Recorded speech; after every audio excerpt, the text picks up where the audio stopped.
시편 90편입니다. 한 절씩 교독하겠습니다. 주여, 주는 대대 우리의 거처가 되셨나이다. 산이 생기기 전 땅과 세계도 주께서 조성하시기 전 곧 영원부터 영원까지 주는 하나님이시니이다. 주께서 사람을 티끌로 돌아가게 하시고 말씀하시기를 너희 인생들은 돌아가라 하셨사오니 주의 목전에는 천년이 지나간 어제 같으며 밤의 한순간 같을 뿐임이니이다. 주께서 그들을 홍수처럼 쓸어가시나이다. 그들은 잠깐 자는 것 같으며 아침에 돋는 풀 같으니이다. 풀은 아침에 꽃이 피어 자라다가 저녁에는 시들어 마르나이다. 우리는 주의 노에 소멸되며 주의 분내심에 놀라나이다. 주께서 우리의 죄악을 주의 앞에 놓으시며 우리의 은밀한 죄를 주의 얼굴빛 가운데 두셨사오니 우리의 모든 날이 주의 분노 중에 지나가며 우리의 평생이 순식간에 다하였나이다. 우리의 연수가 70이요 강건하면 80이라도 그 연수의 자랑은 수고와 슬픔뿐이요 신속기간이 우리가 날아가나이다. 누가 주의 노여움의 능력을 알며 누가 주의 진노의 두려움을 알리이까. 우리에게 우리날 계수함을 가르치사 지혜로운 마음을 얻게 하소서. 여호와여 돌아오소서. 언제까지니이까. 주의 종들을 불쌍히 여기소서. 아침에 주의 인자하심이 우리를 만족하게 하사 우리를 일생 동안 즐겁고 기쁘게 하소서. 우리를 괴롭게 하신 날수대로와 우리가 화를 당한 연수대로 우리를 기쁘게 하소서. 주께서 행하신 일을 주의 종들에게 나타내시며 주의 영광을 그들의 자손에게 나타내소서. 같이요.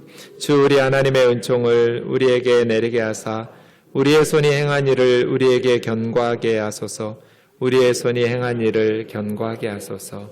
아멘. 자리에 앉으셔서 기도하겠습니다.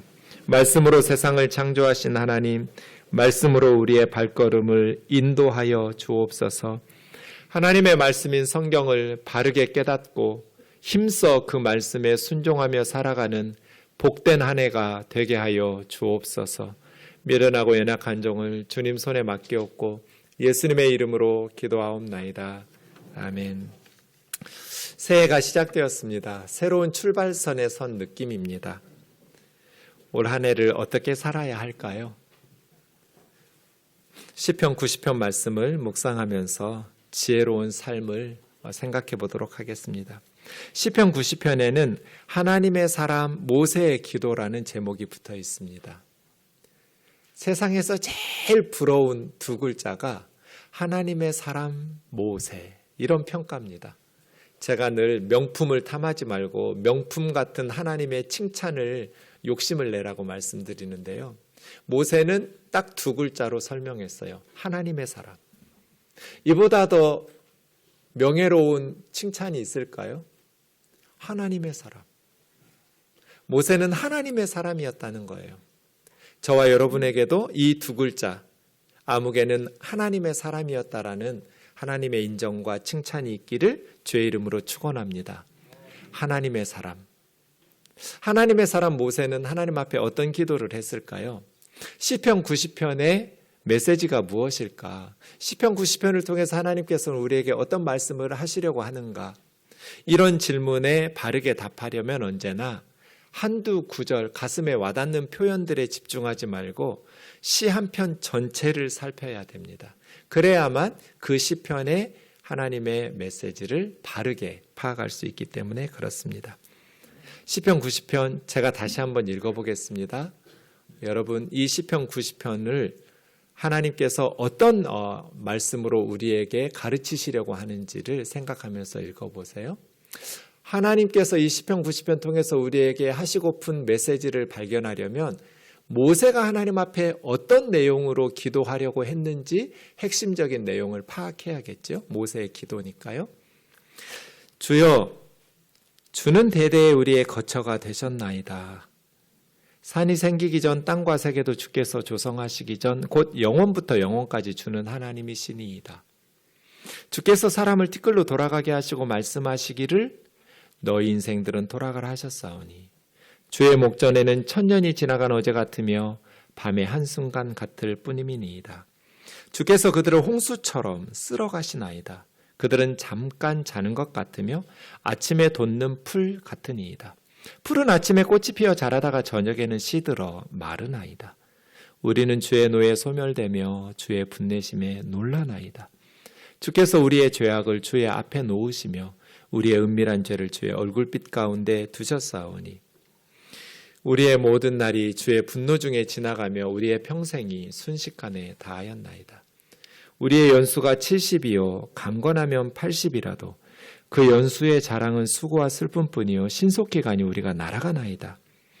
누가 주의 노여움의 능력을 알며 누가 주의 진노의 두려움을 알리까? 우리에게 우리날 계수함을 가르치사 지혜로운 마음을 얻게 하소서. 여호와여 돌아오소서. 언제까지니까 주의 종들을 불쌍히 여기소서. 아침에 주의 인자하심이 우리를 만족하게 하사 우리를 일생 동안 즐겁고 기쁘게 하소서. 우리를 괴롭게 하신 날수대로와 우리가 화를 당한 연수대로 우리를 기쁘게 하소서. 주께서 행하신 일을 주의 종들에게 나타내시며 주의 영광을 그들의 자손에게 나타내소서. 주 우리 하나님의 은총을 우리에게 내리게 하사 우리의 손이 행한 일을 우리에게 경고하게 하소서. 우리의 손이 행한 일을 경고하게 하소서. 이런 시입니다. 시편 90편의 메시지는 무엇일까요? 시편 90편은 송구영신이나 신년예배 본문으로 많이 선택되는 성경 중에 하나입니다. 왜냐하면 12절과 같은 말씀, 우리에게 우리의 날 계수함을 가르치사 지혜로운 마음을 얻게 하소서, 이런 구절들, 우리가 70이요 강건하면 80이라도 이러한 말씀들이 시의 적절하다고 느끼기 때문입니다. 그러면 시편 90편에서는 지혜로운 마음을 얻으라고 우리의 날 계수함을 가르쳐 달라고 하나님 앞에 기도하라는 시일까요? 시편 90편의 메시지를 바르게 이해하려면 한 편 전체를 1절부터 17절까지 주의 깊게 살펴야 합니다.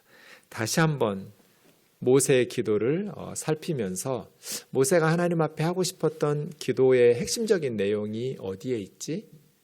또 하나님께서 그 기도를 들으시고 우리에게 하나님 말씀으로 주셨는데 그건 너희도 이렇게 기도하고 너희도 이렇게 지혜롭게 살라는 뜻이잖아요. 하나님이 시편 90편 통해서 우리에게 주시려는 말씀하시고픈 메시지는 무엇이지? 2023년 새해 첫날을 살아가는 우리에게 하나님께서 주시는 하나님의 음성을 들을 수 있기를 원합니다. 1절입니다. 주여, 주는 대대 우리의 거처가 되셨나이다. 그렇죠. 하나님은 우리 조상 대대로, 그리고 우리와 우리 후손 대대로 우리의 거처, 결국 인생은 하나님에게서 태어나서 하나님이 만드셔서 세상에 보내시고 이 세상을 살다가 하나님에게로 돌아가잖아요. 모든 사람은 다 하나님에게로 돌아가거든요. 그런 의미에서 하나님은 대대로 우리의 거처, 하나님이 우리의 거주지라고 말할 수 있습니다. 우리 할아버지 할머니도 아버지 어머니도 그리고 우리도 우리 아들 딸들도 이 땅에 하나님이 보내셔서 살다가 이 땅의 삶이 마무리되면 하나님에게로 돌아가는, 주여 주는 대대의 우리의 거처가 되셨습니다. 결국 우리는 하나님에게로 돌아가죠. 산이 생기기 전 땅과 세계도 주께서 조성하시기 전 영원부터 영원까지 주는 하나님이십니다. 그렇죠? 이 지구와 우주가 만들어지기 전부터, 천지창조 이전부터 하나님은 하나님이셨어요. 하나님은 한 번도 하나님이 아니었던 적이 없어요. 그리고 하나님께서 사람들을 티끌로 돌아가게 하시고 말씀하시기를 너희 인생들은 돌아가라. 사람은 티끌은 흙이에요. 흙으로 만드시고 선악과 따먹고 죄를 범한 후에 하나님께서 너희는 흙이니 흙으로 돌아가라고 명령하신 후에 어떤 사람도 이 세상에서 영원히 살지 못하고 때가 되면 흙으로 돌아가죠. 너희 인생들은 돌아가라. 그래서 우리는 다 이 땅에서 살다가 하나님께로 돌아가죠. 주의 목전에는, 하나님의 눈 앞에는, 하나님께서 보실 때는 천년이 지나간 어제 하루 같고 밤의 한 토막 같아요. 영원하신 하나님 앞에서 이 지구상의 천년도 지나간 어제 하루 같고 밤의 한순간 같을 뿐이죠. 주께서 사람들을 홍수처럼 쓸어 가십니다. 홍수가 나면 모든 물건이 떠내려가듯이 거센 홍수에 누구도 저항하지 못하고 휩쓸려 내려가듯이 하나님께서 너희는 티끌로 돌아가라, 너희 인생들은 흙으로 돌아가라고 말씀하신 순간부터 모든 사람들은 홍수처럼 휩쓸려서 이 세상에서 살다가 때가 되면 죽어요.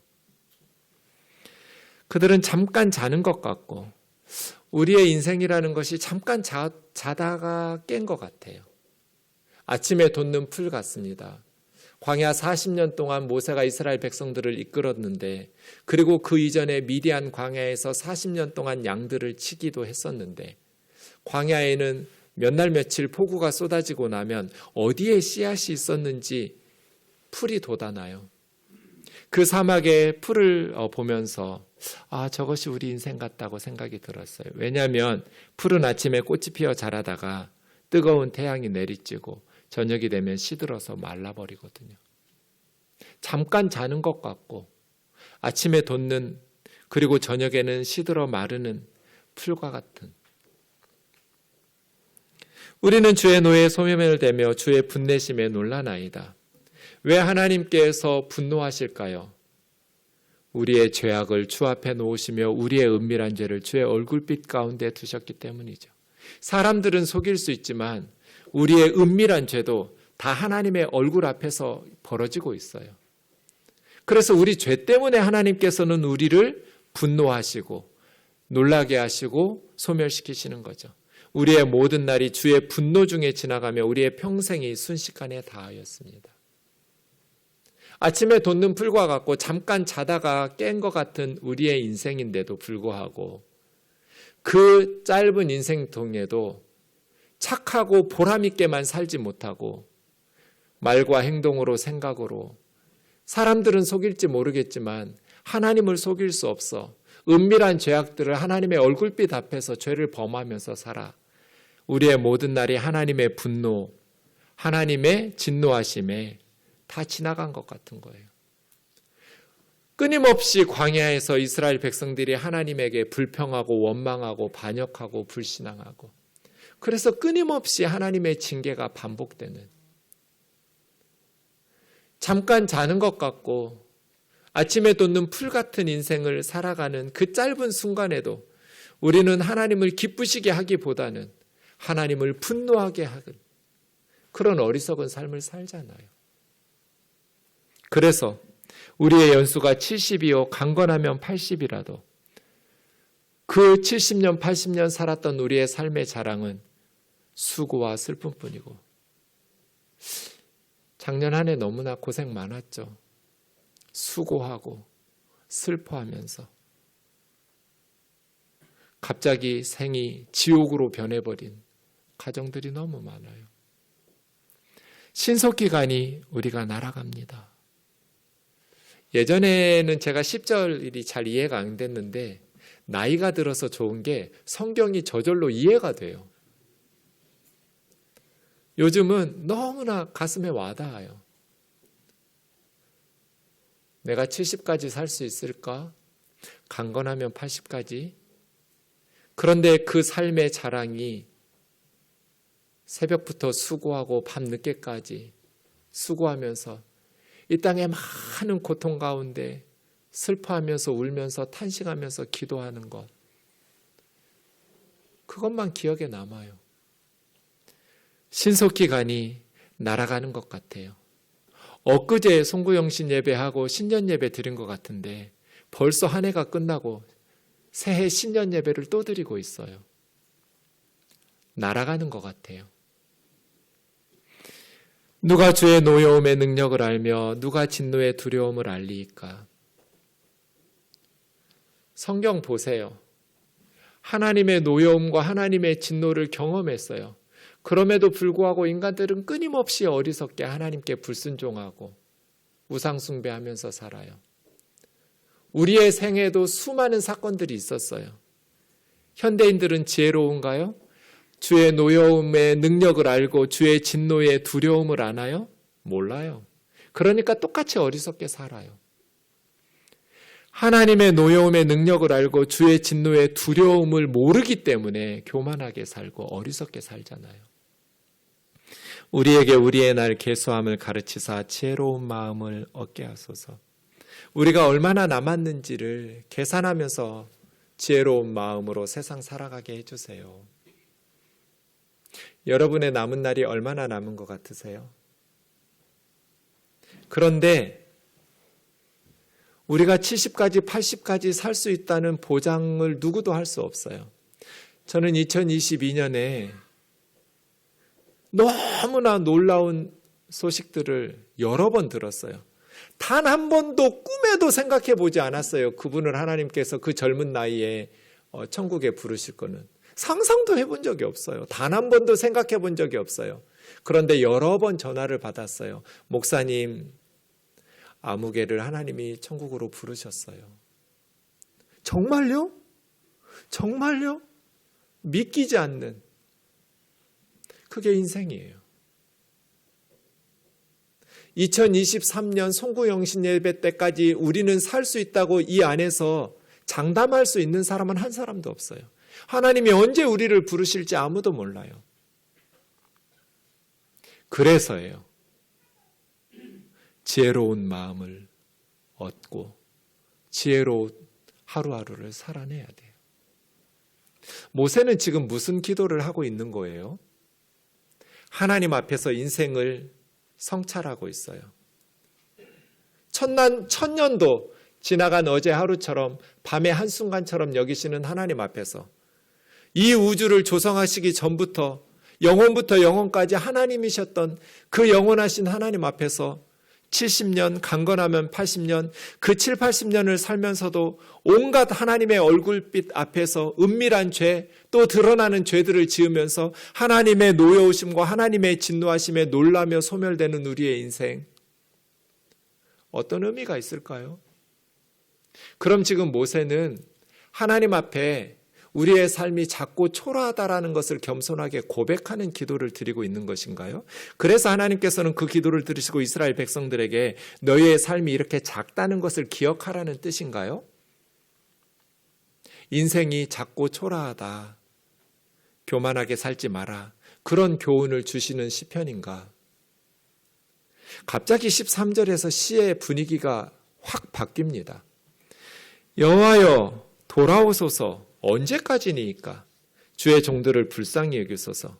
모세가 그동안 겸손하게 하나님 앞에서 인생의 자금을 고백하다가 갑자기 하나님 앞에 따지듯이 대들어요.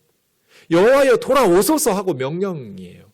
명령형의 단어를 하나님 앞에 겁도 없이 쏟아내고 있어요. 언제까지입니까 하고 따지듯이 주의 종들을 불쌍히 여기소서. 아침이면 주의 인자하심, 주님의 헤세드, 주님의 사랑으로 우리를 만족하게 해주시고 우리의 평생 동안 즐겁고 기쁘게 살게 해주세요. 이게 하나님께서 돌아오시는 거예요.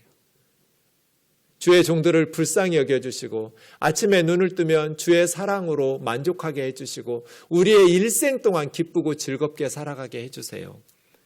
우리를 괴롭게 하신 날수대로, 우리가 화를 당한 연수대로 우리를 기쁘게 해주세요. 왜 하나님께서 우리를 괴롭히시고 왜 우리가 화를 당했어요? 죄 때문이죠.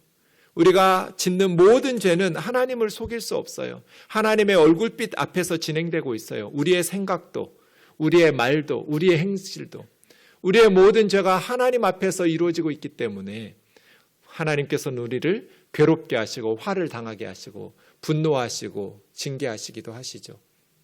그럼에도 불구하고 하나님, 우리가 거룩하고 경건하게 살아서만이 아니라 우리가 은밀하게 죄를 짓고 때로는 드러나게 죄를 지어서 하나님의 백성답게 살지도 못하고 하나님을 기쁘시게 하면서 착하게 살지 못하지만 우리를 불쌍히 여겨주세요. 우리에게 돌아오세요. 아침부터 일생 동안 우리뿐 아니라 주께서 행한 일을 종들에게 나타내시고 그 영광을 우리 자손들에게도 나타내 주세요. 아침에 눈 뜨면 하루 종일, 그리고 우리의 일생 동안 우리뿐 아니라 우리 아들, 딸들, 우리 손주, 손녀들, 우리의 자손들에게까지 하나님의 역사, 하나님의 영광을 드러내 주시고 나타내 주세요. 주 우리 하나님의 은총을 우리에게 쏟아 부어 주셔서 우리 손으로 행하는 일들을 견고하게 해주세요. 우리 손으로 행한 일들을 견고하게 해주세요. 하고 모세의 시가 끝납니다. 시의 앞부분은 하나님 앞에서 인생이 아침에 돋는 풀과 같이 작고 초라하고 연약함은 그 짧은 잠자다가 일어나는 것과 같은 짧은 순간의 삶 속에서도 하나님 앞에 죄를 범하면서 하나님의 진노와 노하심에 소멸되는 그러한 작은 초라한 우리의 삶을 노래하던 모세가 그럼에도 불구하고 하나님 우리에게 돌아와 달라고, 그래서 우리와 함께 하시고 불쌍히 여기시고 사랑 베풀어 주시고 하나님이 은총을 부어주셔서 하나님의 영광을 누리며 기쁘고 보람있게 살게 해달라고, 우리 손으로 행하는 일을 형통하게 해주시고 우리 손으로 행하는 일에 복을 주셔서 무너지지 않고 사라지지 않고 실패하지 않고 성공할 수 있도록 견고하게 해달라고 기도해요. 12절까지의 내용과 13절에서 17절까지의 내용이 정반대예요, 분위기가. 그럼 모세가 진짜 하나님 앞에 기도하고 싶었던 것은 1절에서 12절이에요? 13절에서 17절이에요? 모세가 진짜 하나님 앞에 하고 싶은 이야기가 앞부분이에요? 뒷부분이에요? 뒷부분이죠. 비록 우리가 작고 초라하지만 그럼에도 불구하고 하나님 우리에게 돌아오셔서 함께 해주세요. 그 모세의 기도를 하나님께서 들으시고 하나님의 말씀으로 우리에게 주셨다는 것은 너희도 모세처럼 살라는 뜻이잖아요. 너희도 모세처럼 살아라. 시편 90편의 메시지를 잡을 수 있는 핵심적인 단어가 있습니다. 3절에 이 단어가 2번 나오고요. 똑같은 단어가 13절에도 나옵니다. 돌아온다는 단어입니다. 슈브라는 돌아. 슈브라는 히브리어는 유턴하는 거예요. 3절에 슈브라는 단어가 2번 쓰이면서 1절에서 12절까지 내용을 파악하게 되었어요. 핵심 단어예요. 결국 하나님께서 너희는 흙이니 흙으로 돌아가라. 너희 인생들은 돌아가라고 말씀하셔서 홍수처럼 휩쓸려서 가는 거잖아요. 그렇게 아침에 잠깐 돋는 풀과 같은, 그러다가 저녁에는 시들어 마르는 것과 같은 인생을 살다가 티끌로 돌아가는 거잖아요. 70이요 강건하면 80을 살더라도 우리가 자랑할 것은 수고와 슬픔뿐인 신속히 가니 날아가나이다. 이게 다 슈브, 너희는 흙이니 흙으로 돌아가라는 하나님의 명령 때문이거든요. 그렇게 돌아갈 인생이에요. 그럼에도 불구하고 하나님 잠깐만요.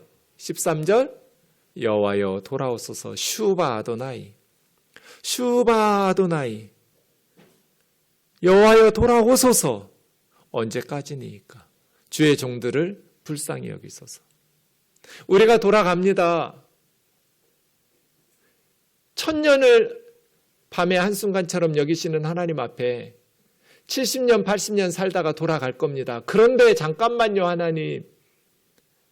그 작고 초라한 삶을 사는 우리의 삶이, 우리가 하나님께로 돌아가기 전에 먼저 하나님이 우리에게 돌아와 주세요. 그래서 우리와 함께 해주세요.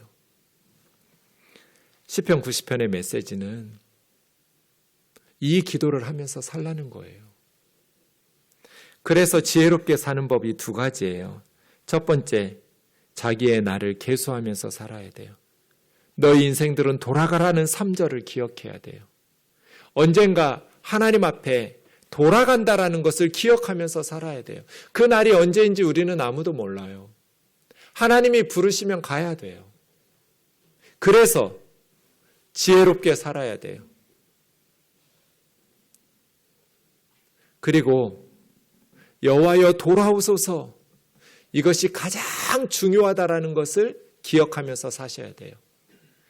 가장 중요한 기도 제목 슈바 아도나이예요.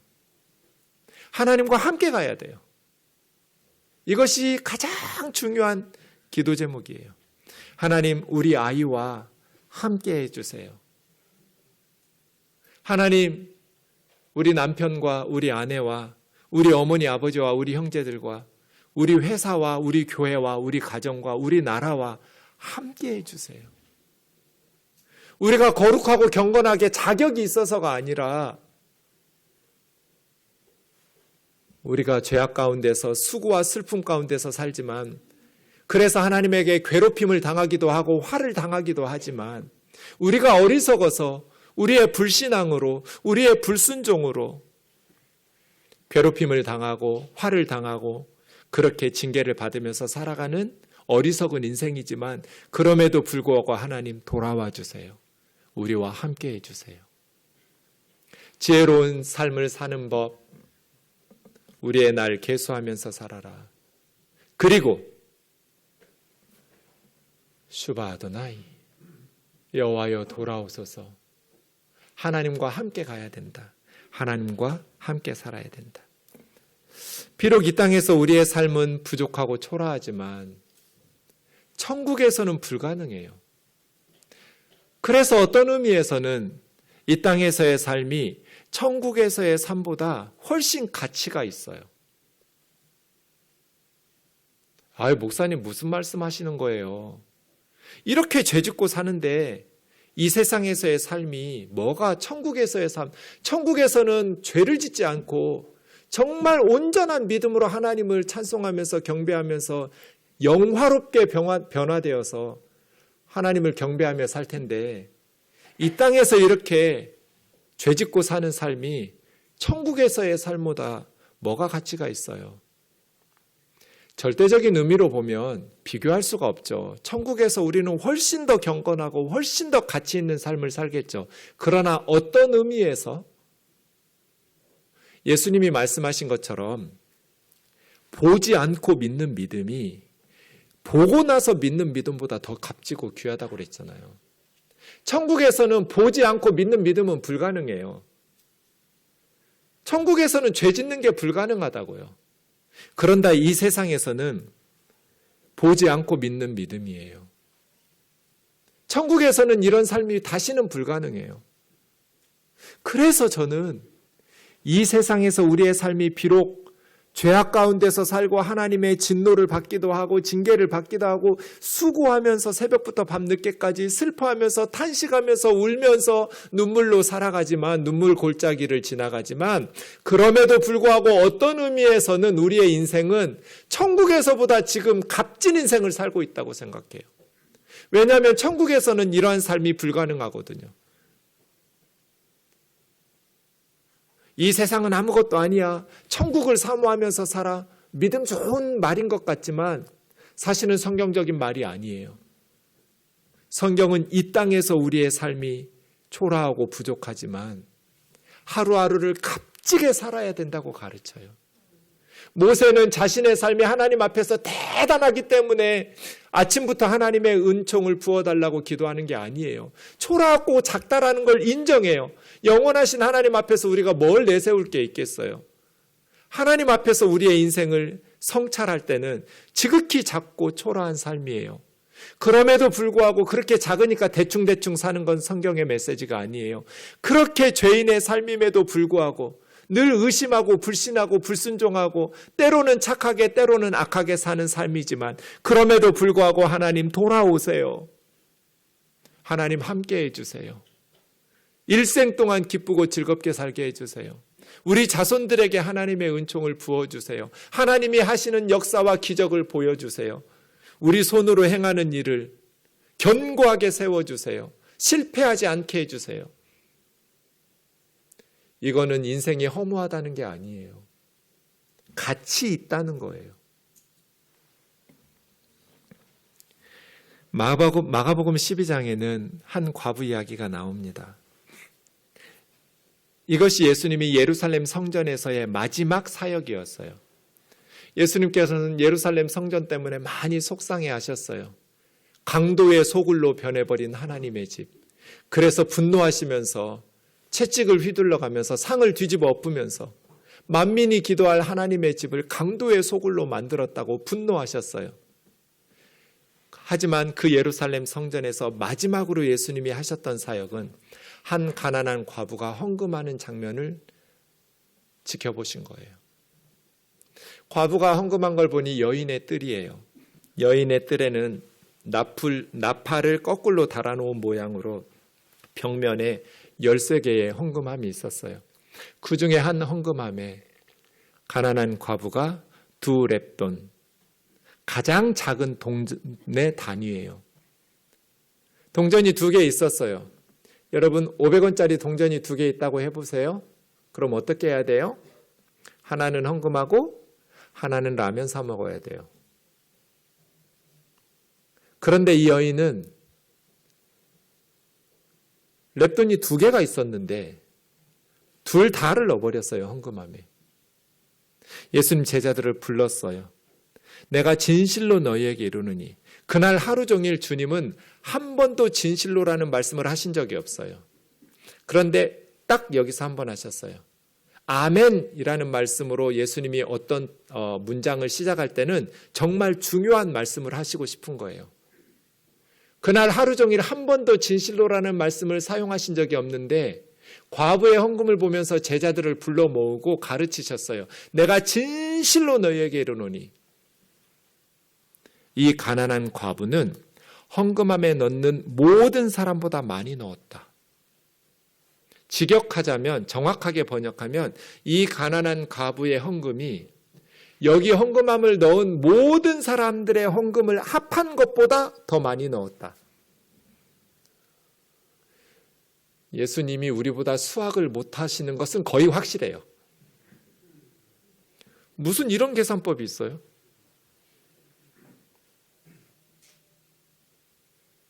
그런데 우리가 믿는 예수님이 이런 분이에요. 이유가 44절이에요.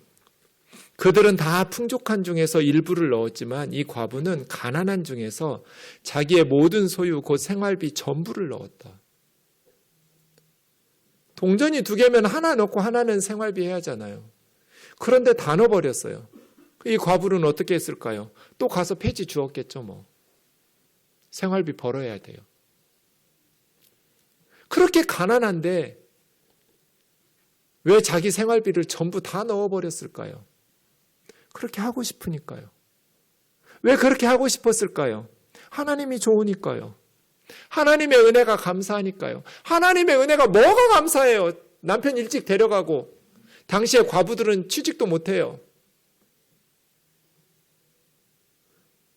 그런 하나님이 뭐가 좋다고. 그렇게 가난한데 남편도 일찍 데려가셨는데 자기의 모든 소유를 다 넣냔 말이에요.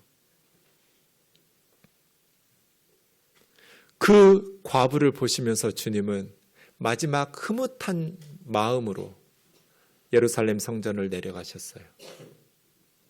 아마 아무리 강도들이 우글거려도 이런 과부의 헌신과 예배와 찬송과 그러한 봉사를 받기를 원하시는 하나님께서 예루살렘 성전을 놔두지 않으셨을까요? 우리는 어떤 마음으로 하나님 앞에 나오고 어떤 마음으로 하나님을 섬기고 있을까요? 헌금 많이 하라는 거 아니에요. 주님께서 감동하신 것은 돈이 아니에요. 그 과부의 마음이에요. 이거라도 하나님 앞에 전부 드리지 않으면 타버릴 것 같은 하나님을 사랑하는 마음 말이에요. 하나님의 은혜가 너무나 감사한 그 마음 말이에요. 스가랴서에서 하나님은 우리에게 중요한 질문을 던지셨어요. 작은 일의 날이라고 멸시하는 자가 누구냐? 무슨 뜻이에요? 멸시하지 말란 뜻이잖아요. 작은 일을 하는 날이에요. 우리의 2023년이 뭐 크고 위대한 업적들이 있는 날인가요? 대부분 우리의 삶은 작은 일들이 진행되는 날들이에요. 그러나 하나님은 질문하고 계셔요. 작은 일의 날이라고 멸시하는 자가 누구냐? 멸시하지 말란 뜻이에요. 작고 초라한 삶을 무시하지 마라. 우리가 우리의 삶을 작고 초라하다고 멸시하는데 어떻게 하나님께서 기뻐하시는 삶을 살 수 있겠어요? 모세는 하나님 앞에서 기도했어요. 우리의 날들이 작고 초라합니다, 하나님. 그럼에도 불구하고 여호와여 돌아오소서. 내 삶은 소중합니다. 왜? 나는 하나님을 위해서 살기 때문에. 나는 하나님의 종이기 때문에. 나는 하나님의 백성이기 때문에. 하나님의 백성이라고 해서 경건하고 거룩하고 순종하면서 살지만 하진 않아요. 하나님을 기쁘시게 하면서 하나님을 행복하게 하는 인생을 살아드리고 싶은데 그렇게만 살지는 않아요. 그래서 하나님의 징계를 받기도 해요. 하나님의 괴롭힘을 당하기도 해요. 그럼에도 불구하고 하나님 돌아오소서. 슈바 아도나이.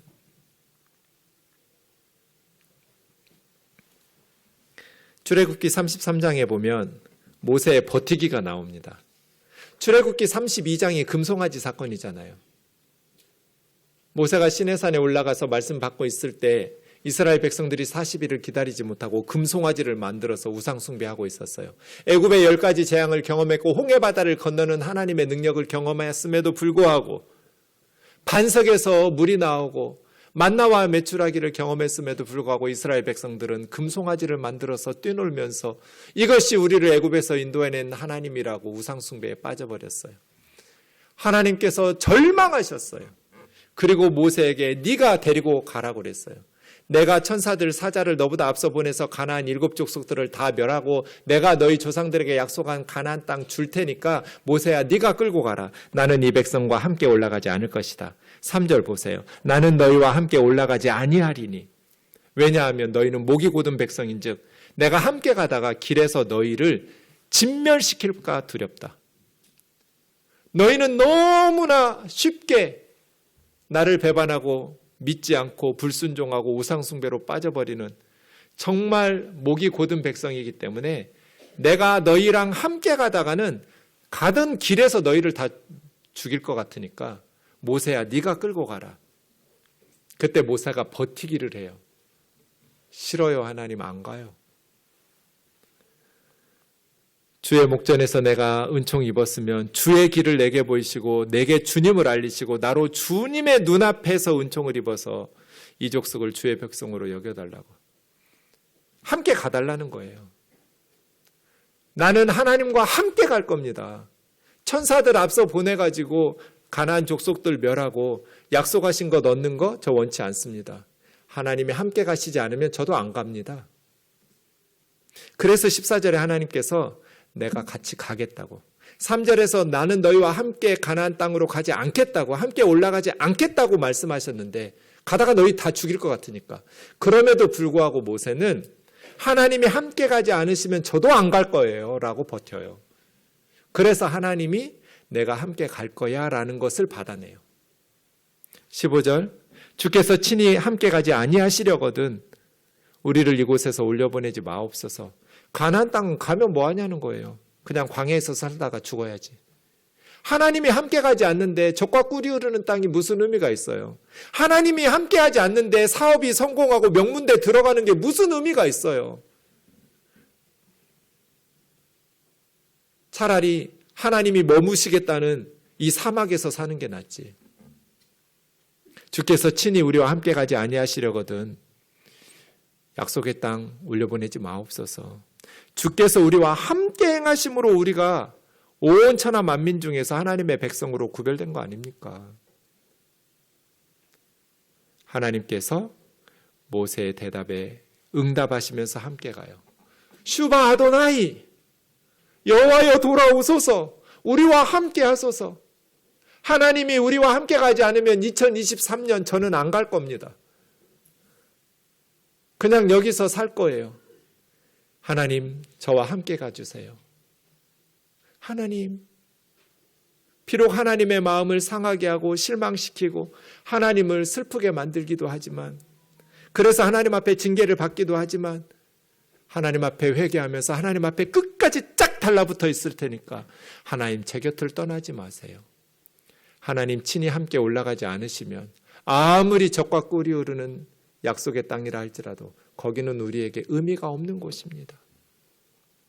사랑하는 자매 형제 여러분, 2023년 저와 여러분의 하루하루가 여호와여 돌아오소서, 아침에 주의 인자하심으로 만족하게 하시고 일생 동안 함께 하셔서 기쁘고 즐겁게 하소서.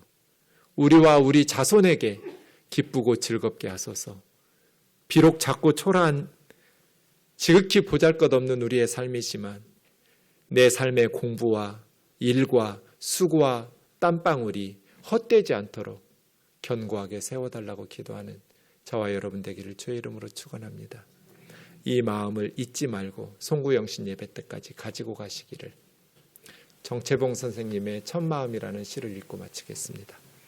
1월 1일 아침에 찬물로 세수하면서 먹은 첫마음으로 1년을 산다면, 학교에 입학하여 새 책을 앞에 놓고 하루 일과표를 짜던 영롱한 첫마음으로 공부를 한다면, 사랑하는 사이가 처음 눈을 맞던 날의 떨림으로 계속된다면, 첫 출근하는 날 신발끈을 매면서 먹은 마음으로 직장 일을 한다면, 아팠다가 병이 나은 날의 상쾌한 공기 속에 감사한 마음으로 몸을 돌본다면, 개업식 날의 첫 마음으로 손님을 언제고 돈이 적으나 밤이 늦으나 기쁨으로 맞는다면, 세례 성사를 받던 날의 빈 마음으로 눈물을 글썽이며 교회에 다닌다면, 나는 너 너는 나라며 화해하던 그날의 일치가 가시지 않는다면, 여행을 떠나던 날 차표를 끊던 가슴 띠이 식지 않는다면, 이 사람은 그때가 언제이든지 늘 새 마음이기 때문에 바다로 향하는 냇물처럼 날마다 새로우며 깊어지며 넓어진다.